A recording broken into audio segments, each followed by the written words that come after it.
Well, you guys, I want to be very respectful of the time. We have Cris Madrigal here from the Bureau of Land Management, the Arizona Strip District, and he's going to talk all about forest fires. And it's like, it's so timely, you know, that we have this topic come up, and Sarah Linvey put this together, and I'm very thankful for that, because we're in the midst of the fire season, and it just seems like, you know, every year it gets worse and worse and worse. And I know there's tons of questions out there, but now we've got the man that's going to be able to tell us what it's all about, how they start, how they fight the fires, you know, what we can do, you know, as individuals and so forth. So without further ado, I'm going to turn it over to Cris. Cris, thank you so much for joining us. And he's in Utah. Pretty cool. Oh, wow. Oh, sweet. So happy to be here. Happy to do this, guys. Like he said, my name's Cris Madrigal. I'm with the Arizona Strip BLM. We're based in St. George, Utah. We're that big giant section of Arizona cut off by the Grand Canyon to the northwest. A little bit about me. I grew up in Duncan, Arizona. They're in about 100 miles north of Tucson, Arizona, Safford Thatcher area. I went to school there, played football for Western New Mexico University, went to Eastern Arizona College, started fighting fire in 1994 to help pay for college. Ended up snowballing into what it is now on the backside of 20 plus years. So I've been doing this for a while. I've worked basically everything from a hand crew to heli-tac to division boss to firing boss to operations. I've been around for a while, so I've got a lot of knowledge. I've worked in the fuels program for quite a few years. I was a burn boss, and I've seen a lot of stuff. And now I'm on the backside of my career, and I'm the fire mitigation education person for the district. And when I was asked to do this, I was trying to figure out how I was going to do it and make it right, make it to where it was interesting. And I came up with, since I have my iPad, what we're going to do, we're going to walk out into our warehouse and our cash system, show you that, talk about that, take you out to the engine so you guys can see some of those. I'll describe them as best as I can. And if you guys have questions, let me know. I'll come back to my desk and sit and answer your questions. It's a little bit muggy here. Right now, I think we have one engine in our ware yard right now. We just did get toned out on a fire down in the gorge, so I know some of them are going to be missing. So with that, let's just get this started. My first time working with the iPad on this type of platform, so if something goes wrong, it's somebody else's fault. Okay. There you go. All right, so let me unplug here and dog that I've got. We'll get going. So I'll flip this around so you guys can kind of see. So this is basically my cubicle, my office. It's kind of a mess right now. I've been going in and out on different things, trying to get stuff done. But we'll walk out here. This is basically the fuel section that we're in. One of the best guys I've ever had run a crew. Corey Wood sits here. If he was here, he'd probably be yelling at me because he doesn't like being on camera. We'll walk down this hallway. And we'll get going. One of the fun things about the Arizona Strip is we are kind of unique, as we do have a national monument in our district. So we're actually managed by two different things. The Arizona Strip District is BLM. Parasite National Monument is a park service. And we've got different managers have different theories on how to handle fire and whatnot. So this is our warehouse. Pretty good. Big size ice machine right there, so we don't have to go out and buy ice, but it still has to happen. We get up over here. So this is our cache system. And out of this cache, we can support fairly large fires. And by what I mean support, we can take and offer hose that we have here. We got X amount of hose back in there. If a truck needs more hose, we can resupply them. If a hand crew needs a tool because they broke one, we can supply that. If they need water, that's what these big giant cubes right here are. These are what we call cubitainers. They hold 5 gallons of water, and we'll send these out when crews need water, depending on what they have. And then over here we have stacks of MREs. Those are ready to eat. So we come back from here. We have our Gatorade, our other water sources, and all that good stuff. So we're going to walk outside into our ware yard and take a look. We've got one truck out here. We've got some Forest Service guys. We'll just do stuff with. So, Chris, are the trucks the way that people get to the fires? We've got multiple ways to get people to fires. The engines are the primary way. We've got different vehicles here, command rigs, flatbed trucks to haul equipment out, to hauling people out. So we'll come out here and we'll take a look at some of these trucks. Maybe get some of these guys to talk. I doubt if they will. Were they fighting fires today, or are they back, or they? No. These guys are right now in a hold because we've got a fire going, so they're kind of just here. So here's some of our trucks. So we'll start over here with this light one. Yeah. So they're already saying they're leaving. So this is what we call a light engine or a Type 6 engine. So it's one of the smaller engines that we have. Still a fairly large truck. These aren't anything like the kind of trucks that you guys normally see driving around. This truck, I believe, has 400 gallons of water on it, or it might be 300. Not too sure. What color are they? How tall are they? What color are they? Oh, what color? They're yellow. Okay. So they're different agencies have different colors. BLM trucks have a tendency to be like a lemony yellow, a little bit darker yellow. Forest Service, Park Service, Fish and Wildlife are usually white. Okay. So this is one of our Type 6s. This is actually the Cedar City truck here. And on these back of these trucks, there's bins. You can open them up and you can see this bin's a food bin. It's got different things inside of it. Food on top, meals ready to eat, dried food, extra fire shelter right here, hard hats, and then IA gear underneath. So the IA gears they look like backpacks, but they're a lot different as in the way they sit and how they're designed. They're designed to put the weight on the hips, so you don't get as tired when you're using them. Debbie, the truck looks like the size of a big pickup truck with all these storage compartments on the sides of them that they reach to it from the outside. Yeah, so this is not what I would consider the big truck. These are the light ones. So these are about the size, just a slight bit bigger than your average pickup truck. Dually tires, so they can hold more weight. All that good stuff, because of course they have water on them. 4-wheel drive, all the trucks are 4-wheel drive, so we can get into places that you normally wouldn't see this type of vehicle.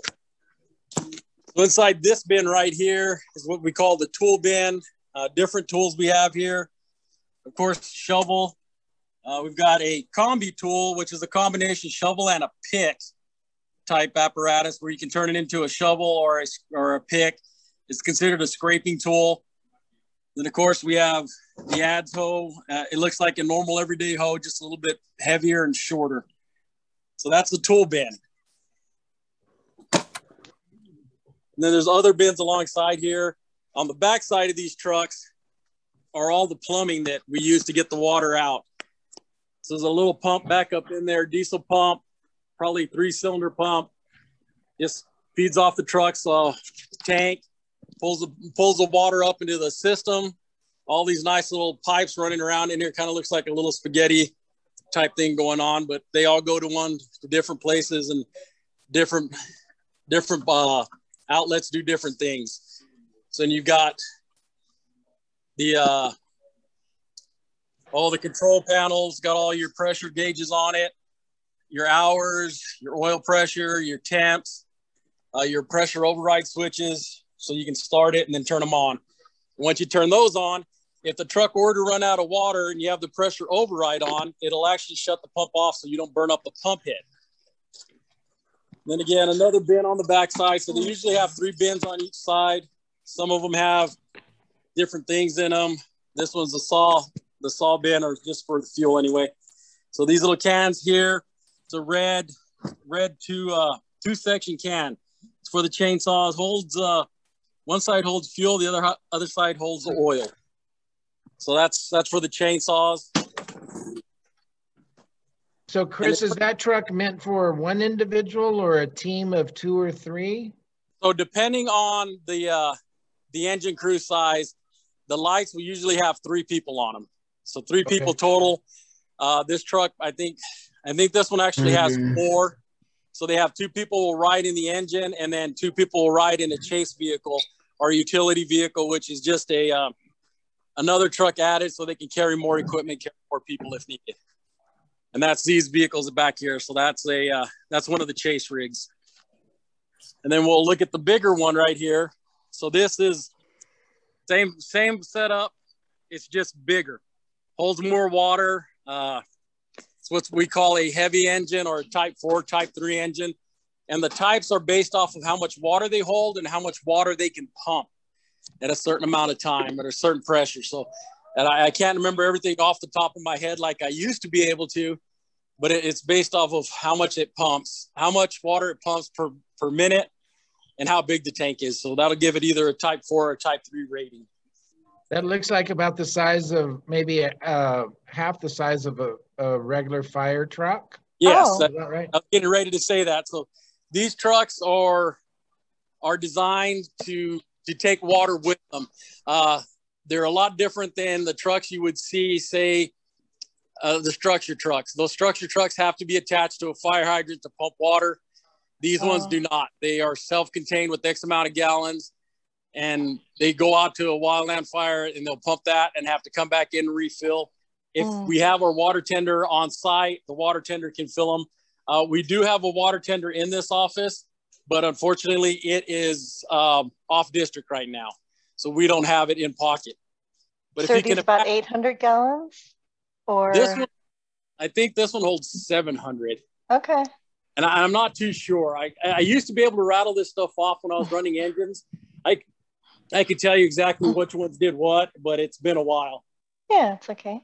So Chris, if you were spraying water out of the hose, about how long would that last? You know, are we talking 20 minutes, an hour? It depends on what you're doing. Okay. And again, you know, everybody thinks, okay, you've got this fire truck, so we're going to be able to pump water for X amount of while. Well, that's not exactly what happens. It'll be an off and on situation to where, you know, if we're driving along, say we're on a road and we're putting out fire because the fire's bumping the road, we're just going to spray, you know, we're going to keep the spraying down to a minimum, knowing that we only have so many gallons in the truck and we need that to last. So you're not going to have your truck at the pump going full bore, maximum pressure. It's going to be, you know, toned down a little bit, just enough water that, 1, you're safe, and 2, it's putting out the fire and doing what it needs to do. Does that make sense to you guys? Yeah. Okay. And it holds, we have a question. It holds just water, right? It doesn't hold any other retardants or anything. It's just water. They do hold foam. So we have and foam for us, we call it a suffocant. I don't know if I said that right, but foam basically breaks down the surface tension of water. So if you've ever seen a water spider on top of the water, just kind of scooting around, if you put a little bit of foam in there, he would actually go through the water because it breaks that surface tension. So when we do stuff like that, when we put it in there, it's so that water will actually soak into the logs, soak into the vegetation, so we can get a better wetness out of the water, just to kind of put it simple. Okay. So those are the engines that we have here. We have other chase trucks here. The majority of vehicles in this warehouse belong to fire. So we'll go back to my desk. There's not really much out here. If we were out at the airport, I could put a helicopter. But we do have a helicopter attached to the Arizona Strip. It's one of 5 in the nation now. A hover type hover type system where they can do a hover step out, so the helicopter doesn't have to land and let people out. With the rules that the government have, they have to either land or be certified out of the ship different ways. And that ship is actually one of only 5 in the U.S. that can do that, which makes us kind of unique. So does that helicopter hold water then too? What the helicopter does is they'll go out with an up team. The up team can be anywhere from, 3 to 4 people, possibly 5, depending on the air temperature. They'll go up, drop people off, come back to the heli base that's been set up, and they will take and put a bucket underneath it and dip into whatever they've got where they can get water out of and deliver the water to the fire that way. So it's like taking a big bucket. It's got a little zip tie on the bottom. And as they fly over, you can tell them, I want it right here. The pilot will open it up and drop the water, hopefully in the area you want. So it makes it really nice. And depending on the helicopter, that's gonna determine how much water it holds. Well, the helicopter, all that goes into the account for how much it can hold. About how many gallons of water in those buckets that get dumped on the fire? And there's so many calculations that go into that.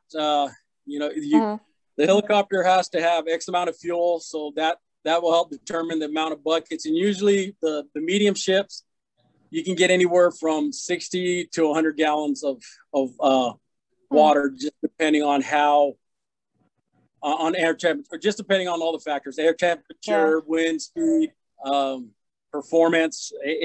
There's a lot that goes into it. Doesn't seem like a lot. I thought it was, more. But yeah. Well, and that's the smaller ships.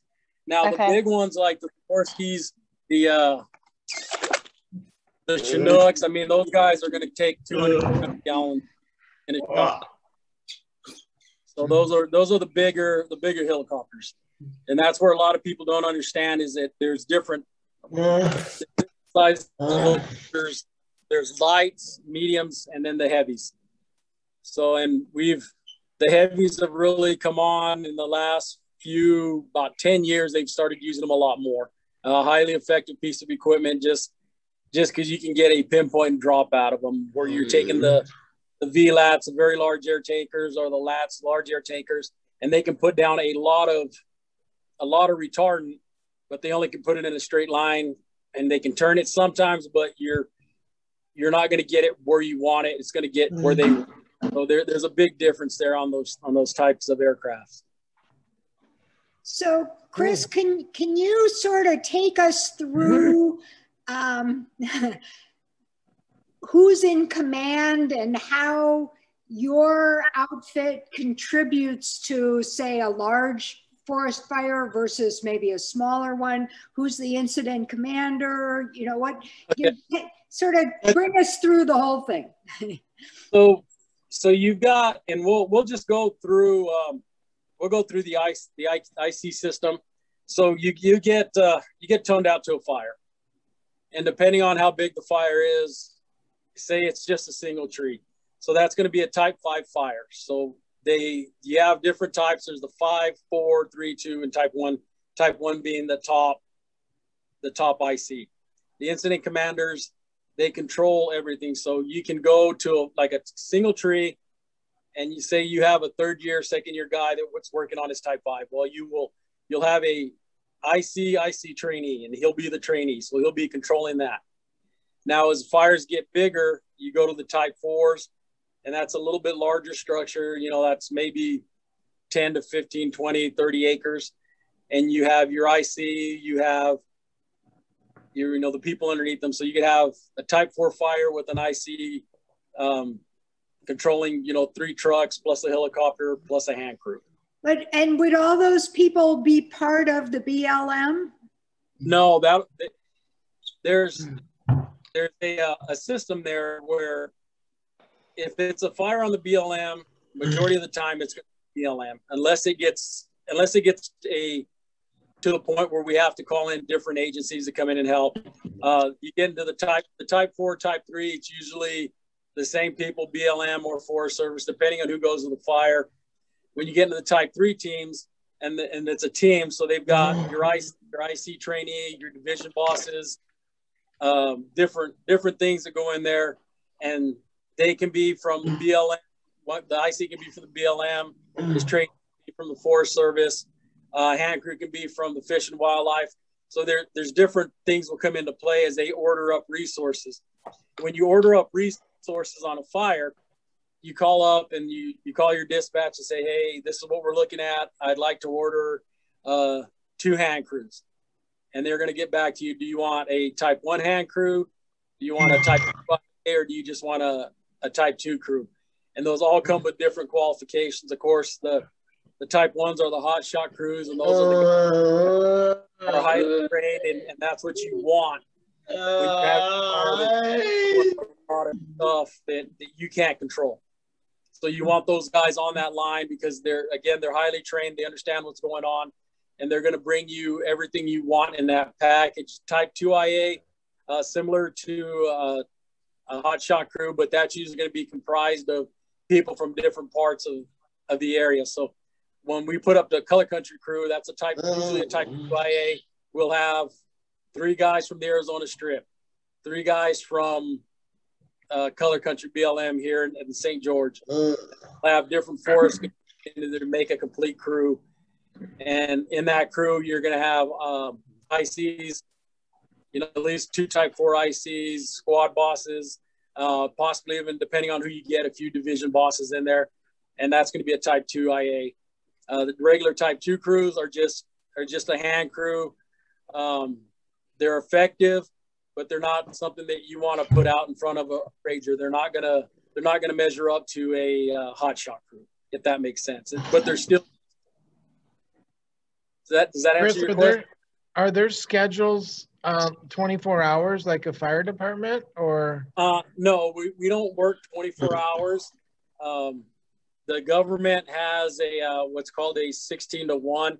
You can only work 16 hours, and 16 hours. You have to have 1 hour off for every 2 hours work, or 2 to 1. So yeah. So if you work 16, you have to have 8 hours off. So it'd be 2 to 1. But we are on call, and there's always going to be that instance where you're going to have to work 24 hours. So you get on a fire, and everybody's stretched thin, and you don't have them coming in, but you still have to work that line, and you can do a write up and mitigate that. So you work 24 hours, you're going to have to take the next day off. You're going to have to take 16 hours off.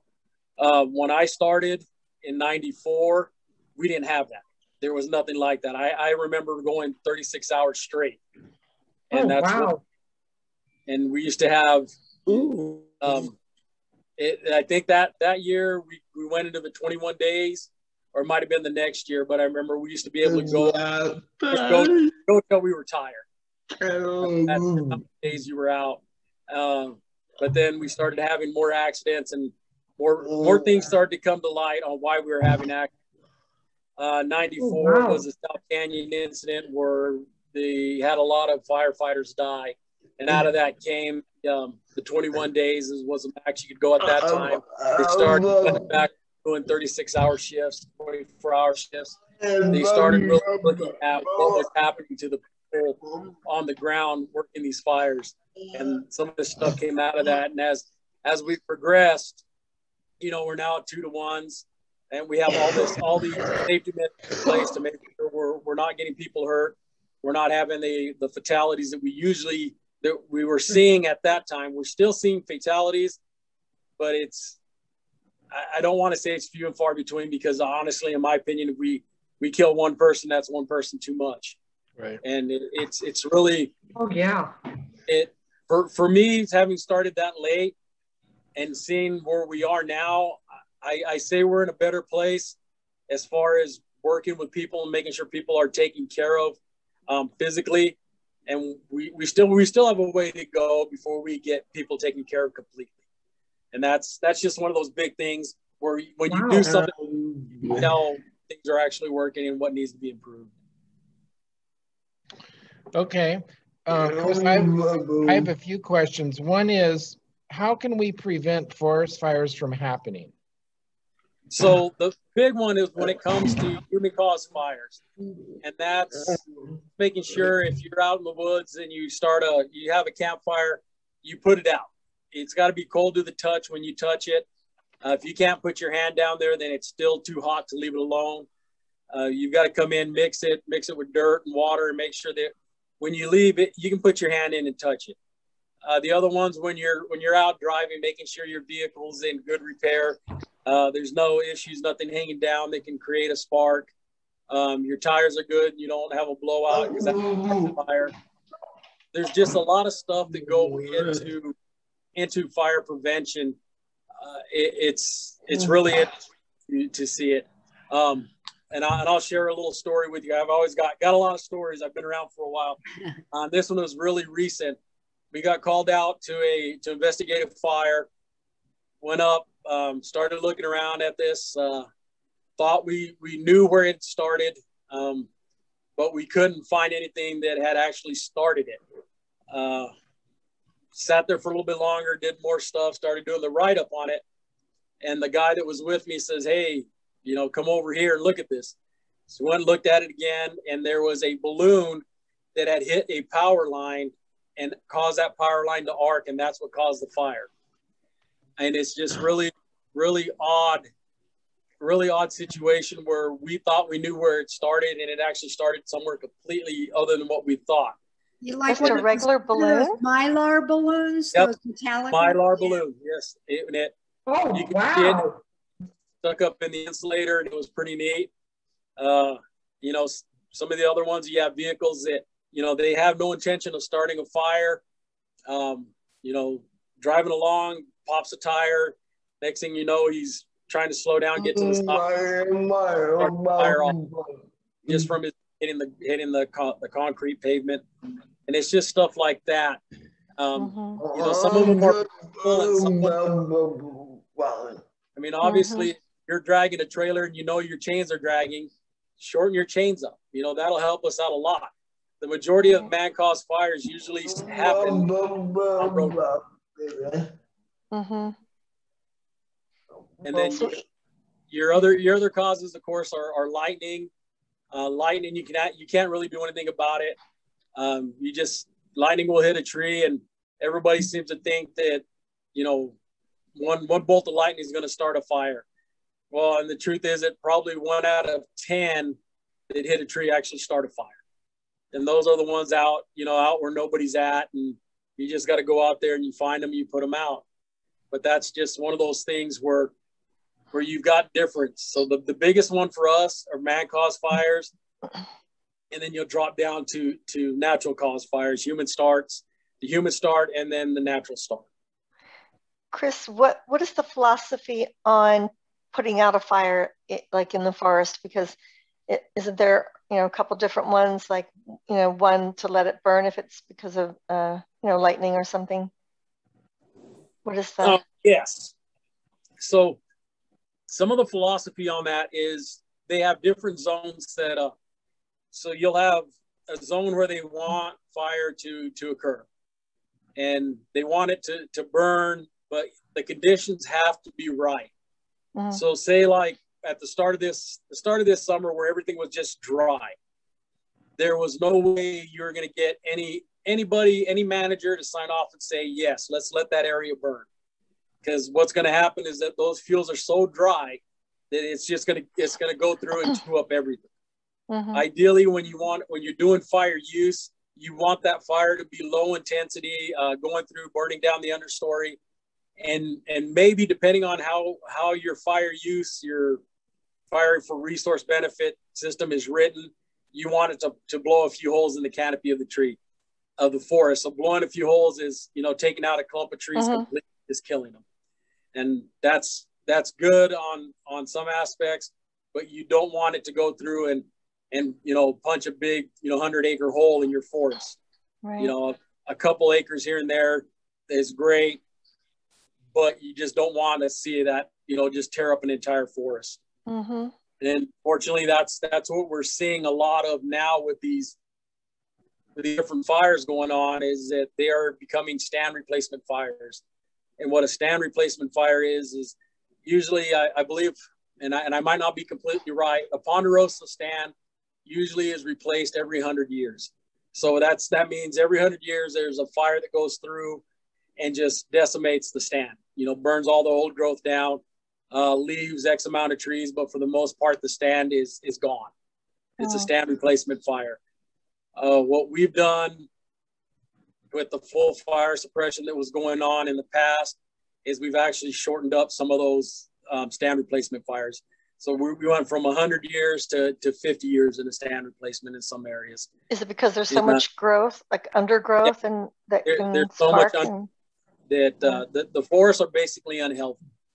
One of the great things that I have been a part of when I moved over to the fuels program, and when I came up here, actually, when I was still on the engines, we were tasked with the Mount Trumbull Ecosystem Restoration Project. That basically was a project where we went into the Mount Trumbull area and started taking down ponderosa pine trees to return the stand to pre-settlement conditions. With that, we had control units and the treatment units. We had loggers out there going in there, taking out trees. And what we did with our initial treatment, we went in and burned that unit, put fire on the ground, burned it, came back 3 years later, burned it again, came back our last entry in it, burned it one more time, and we couldn't really get fire to carry. And we would get natural starts inside those units, and it would maybe burn half an acre, 2 acres, and they would run out of fuel. And that project provided so much data because it was in partnership with Northern Arizona University, and it was a staple of how to do a forest service restoration or forest restoration. So that explains why we don't see the logging trucks anymore like we used to. Yeah, so that with the logging, there's been, of course, you know, anytime you do a project, whether it's you setting it out to bid or you're doing it in-house, you have to do a NEPA, environmental agency system. So NEPA, you have to do either a EA, a categorical exclusion, and all these have to go out. So you write these up. This is what we're doing. This is what the impact we expect. You put it out for public comment, and the public gets to comment on it, whether they want to or not. And what happens more often than not is you'll get sued, and they'll block it. They want to block that because they don't. A lot of times they don't understand what's going on and what's needed, and some other times the project's just not right, and that's what you really want it blocked. But that happens a lot, and it ties a lot of people's hands. Okay. Cris, there's a question. Are the animals able to outrun the fire? Oh. Yes and no. So you've got, you know, the biggest story, of course, Smokey Bear.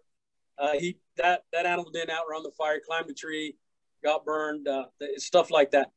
For the majority, most animals can outrun the fire. The larger ones, you know, of course, deer, the big cats can get out, squirrels and all that. You'll find a burned animal every once in a great while on a fire. It does happen. But like I said, for the most part, the animals have a sense of when something's not going to be right in that area, and they'll leave. I always liken when we're on a fire and somebody wants to know if it's out, and I just tell them, you know, look to see if the animals are coming back. If they're coming back, then there's a good chance that this fire's done. Right. So that's one of the ways. But yeah, for the most part, animals can get out. I would think like in a forest, like a big forest, if you had those areas where there were no trees that you've already burned out, kind of like a checkerboard, so that when there is a fire, like it can't spread. So I would assume you have a lot of those areas. Yeah. So it prevents them to spread, kind of. Yeah, and you can still get fire in those areas, but it's not so much the decimating fires that you see. So say, you know, like around the communities, and you got them in Arizona because I've seen them. You'll see around communities where they've gone in and made a fuel break, taken out some trees. So you see the tree line and it's open, and then you get a little bit further back and that tree line is now heavily dense. It's dense. So what we do there is when those fires come off those hills and hit that thinned area, it'll actually bring them to the ground where they're more manageable, and you can do more with them than trying to fight. You know, you're going to go from 100-foot flame lengths to 5-foot flame lengths in the treated areas. So that's just easier to treat. So it'll still burn, but it's just easier to deal with than trying to take on the 100-foot flame lengths. Yeah. Okay.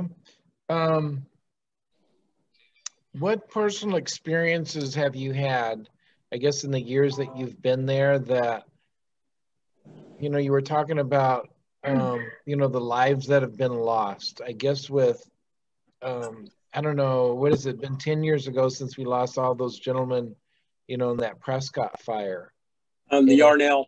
Yeah, the Yarnell fire. And if you can kind of share with us some of your experiences, and then, you know, what does a person go through to protect themselves in that type of a situation? So we'll talk about Yarnell. That fire, we actually had people down there, good friends, and this is what a lot of people don't understand. The people around you here become your family, and it's not like, oh, hey, you know, he's my brother. No, I mean these are people that you know, you go to lunch with, you go to their kids' games. So when that happened, I was sitting at home, saw it on the news, and I was probably up for, 4 or 5 hours trying to get hold of these guys. So you have that aspect where something like that happens, and you're just, are these my guys? Okay. So, you know, that takes a heavy toll on you regardless if you're there or not. One of the other ones that we had a gentleman, you know, got caught in a fire up here. My fuels crew was on that fire. You know, it came across me, and again, I'm on my phone. I'm, you know, calling people that I know up there. Hey, was that one of my guys? Was that one of my guys? And that, you know, of course, you always have that in your head. Am I going to have to make that call? Am I going to have to call somebody's wife? Probably not the greatest thing, but you deal with it. I mean, for me, the few times where I've had the unfortunate situation where, you know, it was close. And one time it was just way too close for me. You know, I tell this story because it's kind of one of those ones where you go, wow, you know, how did we make it? You know, we got set down on a fire, me, a brand new guy, a guy that I trusted, and 2 helitack. And, you know, the fire, and I remember the words exactly what I said in the radio. I said, oh, it's 1/4 of an acre. We'll be around this 30 minutes and we'll be out. Crew sat down, we got in, gave my briefing, told them, hey, this is where we're going. We're going to go off the side of the hill. We're going to come underneath and hook the fire from the bottom. Well, we started walking in, and the next thing we know, there were just trees blowing up. I mean, literally blowing up in front of us. I turn around, tell my crew, hey, back to the heli spot. Tell my guy, he had a saw. I said, hey, Red, start cutting that, open up that heli spot, you know, for a safety zone, knowing full well it was going to be a deployment area. And the deployment area is basically where you get in your fire shelters and you hope you make it out. Safety zone is big enough that you can just ride it out. But in order to not panic anybody, I just said, hey, start cutting that first bigger safety zone, knowing in my head that, hey, that's where we're going to deploy. That's that's going to be our final spot where we're going to make our stand. And we were moving pretty quick. I had a brand new guy, and when I say brand new, he had just gotten out of the S-130 class the week before, and we brought him in. They stuck him with me, and I remember he was a good kid. And he looks at me, and he has his hand on his fire shelter, getting ready to pull it out. And I remember telling him, just give me 1 minute. And we got really lucky in the fact that I had called for air support, air tanker to come in and just put a line around it, just start building lines so we can get down there safely. And they told me we didn't have anything. There was no aircraft available. And I remember that. The next thing I know, overhead, I hear the rumbling, and this is back before we had the jet engine aircraft. These are the old World War II planes, and they have that distinctive sound of air being slapped by the propellers. And I heard it, and I was like, you've got to be kidding me. And he never contacted me on the radio, never gave me a call sign, and he just drops. I mean, probably one of the best shots I've ever seen. And as soon as he hit it, I yelled at my guys, go into the black now. And we went through the retardant into the black, and we made it out safely. And I can remember that. I can remember going, man, this is it. There's nowhere to go. And then that guy just comes in, that heavy tanker comes in, and he gives us all his doors down. And so Chris, when you're in a situation like that, is it the intense of the fire that just creates this whole different weather, inside there on that front line that just makes it go wherever, or how does that happen? On that particular fire, the way the topography was set up was there was a knoll, and then the fire was down below it. And we landed on the mesa below the knoll.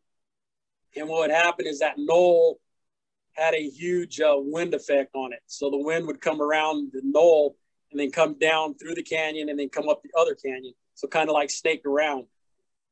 And what it did is it did that exactly, and it came back down. It just blew embers up towards us. So, I mean, that's what we didn't expect happened. Wow.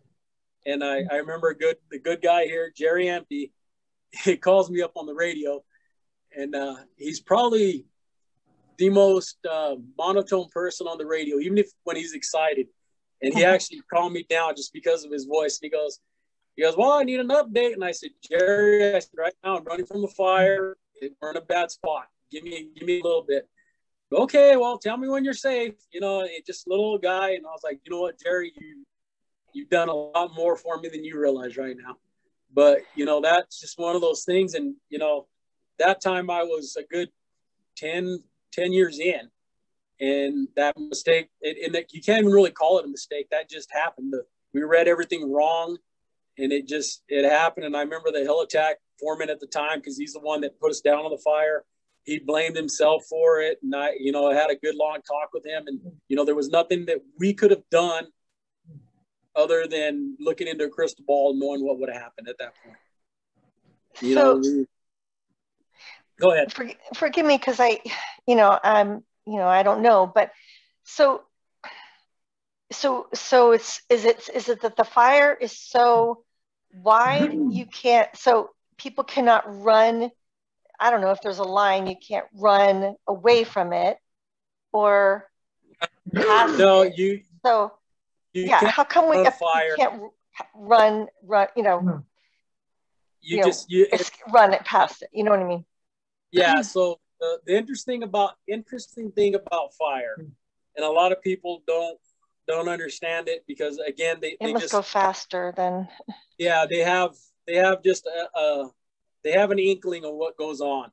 So when a fire starts, depending on the wind, if the wind's pushing it, it's going to chew up, 2-3 miles every 5 minutes. I mean, it's going to be moving.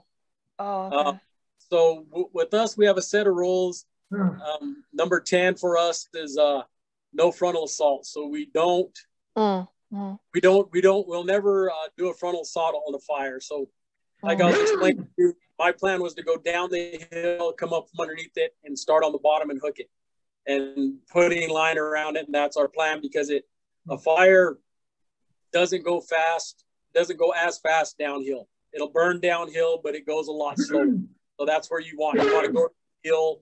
And if it's on a flat land, you want to go to that heel of the fire where it's already burned and make your progress up and just kind of pinch it off. So there's a lot of stuff that goes into it, a lot of different things. You know, depending on where it's at, say if it's in a wash, you're going to hold it in the wash bottom and then just, again, you know, work your way up and try to pinch it off at the top. Because I've always seen fires just burn straight. I've never seen them move. So you telling me 2 to 3 miles in 5 minutes. Yeah, I get that now. I understand. Yeah. I always see them contained and just straight up, you know, they're not moving. So yeah. Well. Yeah. So I'm just curious about something.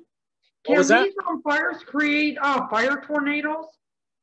Yeah. So the fire tornado is something that the media came up with. We refer to them as fire whirls. Okay. That takes a lot of things into that, depending on topography, fuel loading, fuel arrangement is how those actually get started. You'll see them on larger fires just because those bigger fires will actually create their own weather. So it's called a pyrocumulus cloud. And that's that big giant cloud you see over the larger fires. That's actually fire creating its own weather. Oh, wow. Nora, you have I have a question. Yes, ma'am. Yeah. Go ahead, Nora. Yeah, please. I'm sorry. Yes, I have my hand up. My question is, what is IC? Okay, can you hear me? Yeah, okay. Say it again. What is IC?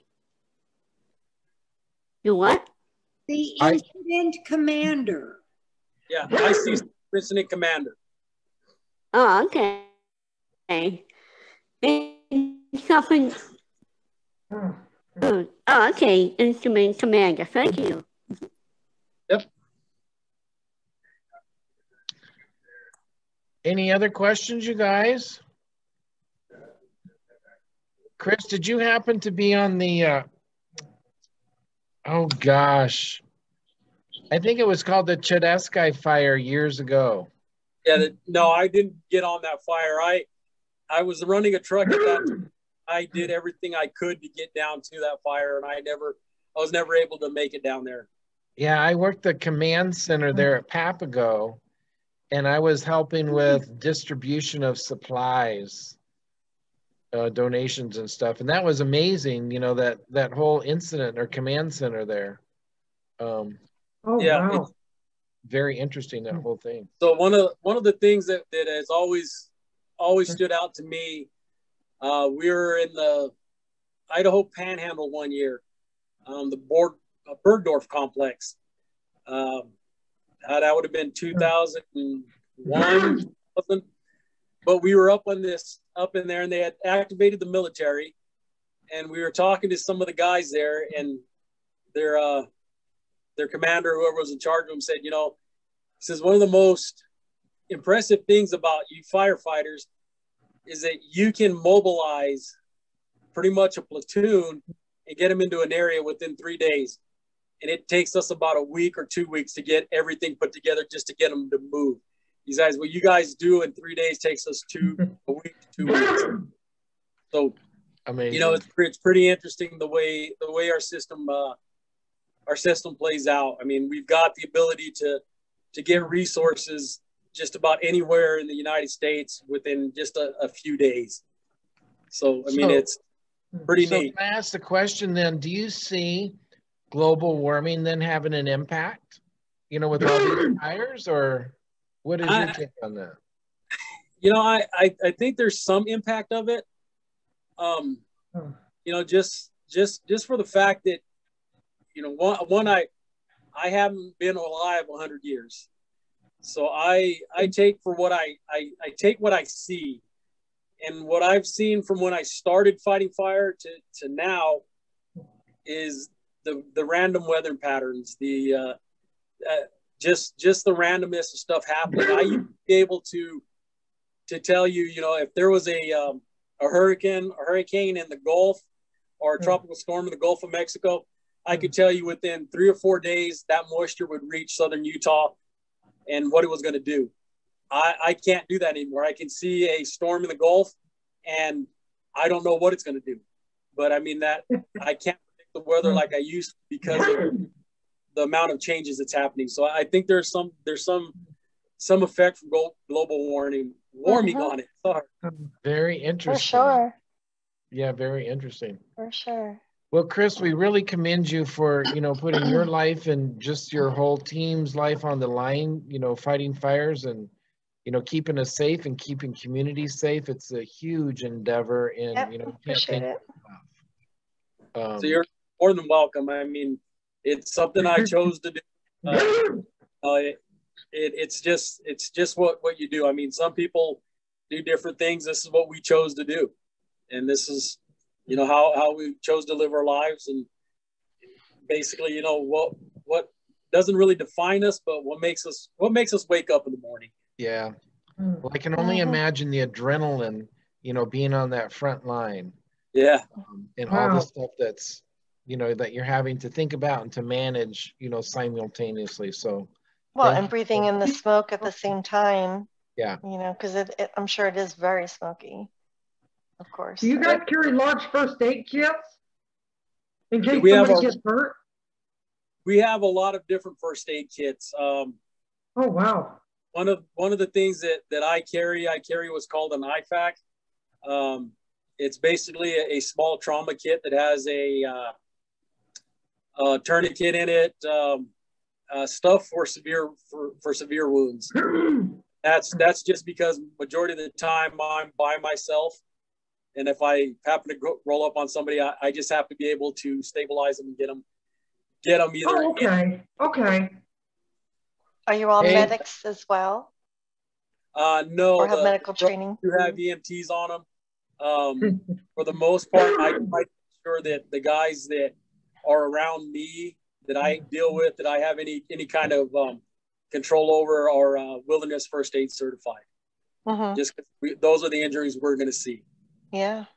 I think Joe has a question. Dee Dee, are you there? Your mic is on, or your mic is off. Does Joe have a question? Can you hear me, Joe? Hey, Joe. So I just saw the little thing come up. The question was asked, do most firefighters have health issues? For the most part, no. The things that do happen to firefighters, like what's happened to me, you know, you ruin some of your joints, a bad Achilles, you know, destroy your knee.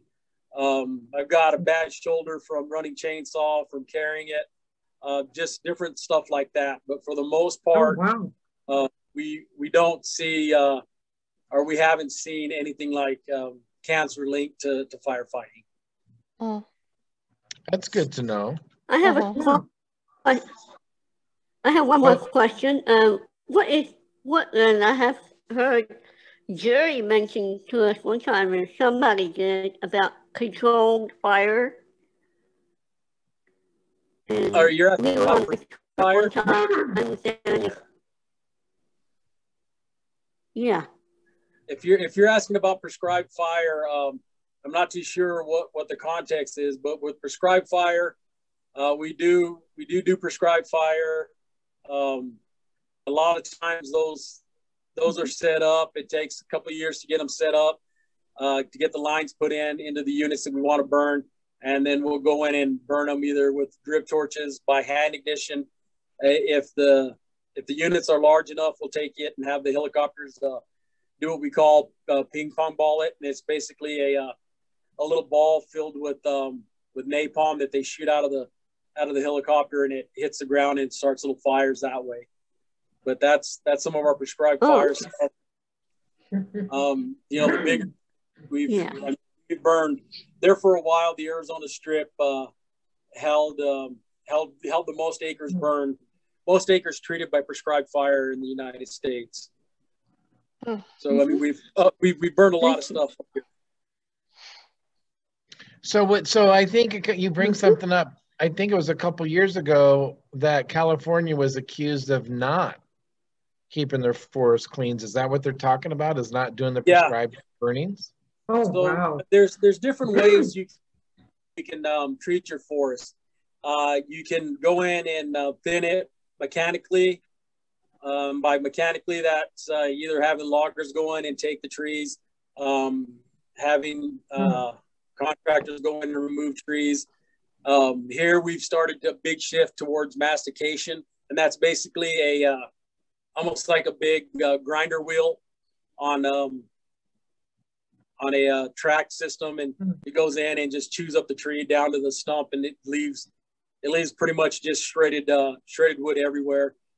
That's one treatment. A lot of times, if you're going to log it or you're going to go in and thin it with chainsaws, you have to go in and burn it to get some of that dead and down off the ground, just to clean up the area.